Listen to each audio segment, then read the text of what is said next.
Musa lah yang pertama kali memberikan nama Yesus ke dalam sejarah umat manusia. Karena jika aku memberitakan Injil, aku tidak mempunyai alasan untuk memegahkan diri. Sebab itu adalah keharusan bagiku. Celakalah aku jika aku tidak memberitakan Injil. Bagi saudara-saudari yang terberkati dengan pelayanan kami, dapat membantu kami mengembangkan pelayanan ini dengan membagikan video ini, like, dan mensubscribe channel ini.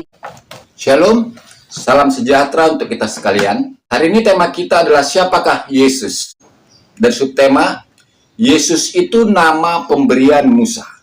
Nama Yesus ini nama yang unik, karena nama ini telah menguasai sejarah umat manusia. Nama ini pertama kali diberikan oleh Musa untuk abdinya yang namanya Hosea bin Nun. Hosea bin Nun ini diganti namanya oleh Musa menjadi Yosua bin Nun. Nah, Yosua ini sebetulnya penyebutan pendek dari Yehosua.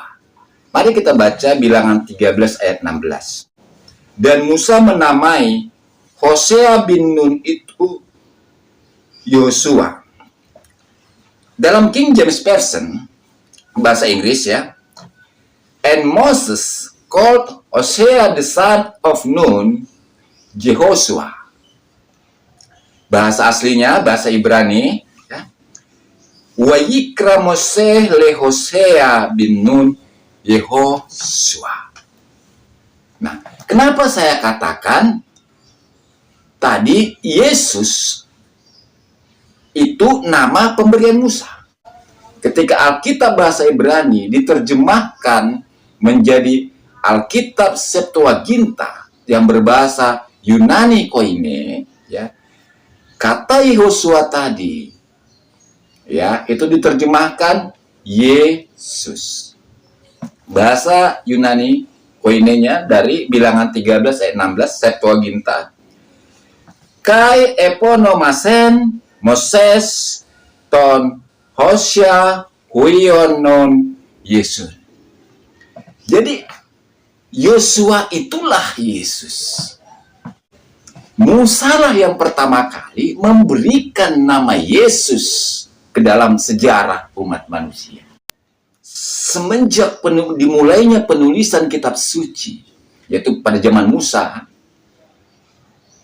nama Yesus itu sudah muncul di dalam pribadi Yosua. Yehosua ini seperti kita ya dari Jayakarta menjadi Jakarta seperti itu. Ya, dari Jayakarta kan panjang tuh menjadi lama-lama jadi Jakarta. Jadi Yehosua itu kita lafalkan Yosua. Yesus ini yaitu abdinya Musa ini merupakan perlambangan tentang Yesus yang akan datang. Yaitu Yesus yang adalah anak Allah.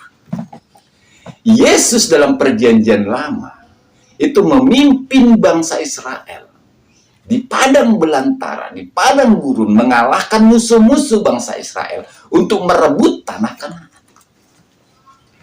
Yesus dalam perjanjian lama ini, ya, memimpin bangsa Israel memasuki tanah perjanjian, tanah Kanaan. Nah, ini semua adalah perlambangan tentang Yesus yang akan datang, yaitu Yesus yang adalah anak Allah, yang akan memimpin umat manusia dari dunia ini, dari kehidupan ini, menuju hidup yang kekal. Yesuslah yang mengalahkan maut. Yesuslah yang mengalahkan kematian. Jadi, Yesus dalam masa lalu merupakan perlambangan dari Yesus yang sesungguhnya. Nah, ini bisa kita lihat di Ibrani pasal 4. Ada dua Yesus di situ. Yesus yang pertama adalah Yesus dari masa lalu, Yesus yang merupakan perlambangan, yaitu yang kita kenal dengan nama Yosua. Ya. Pada ayat Ibrani 4 ayat 8, sebab andai kata Yosua telah membawa mereka masuk ke tempat perhentian, pasti Allah tidak akan berkata-kata kemudian tentang suatu hari lain.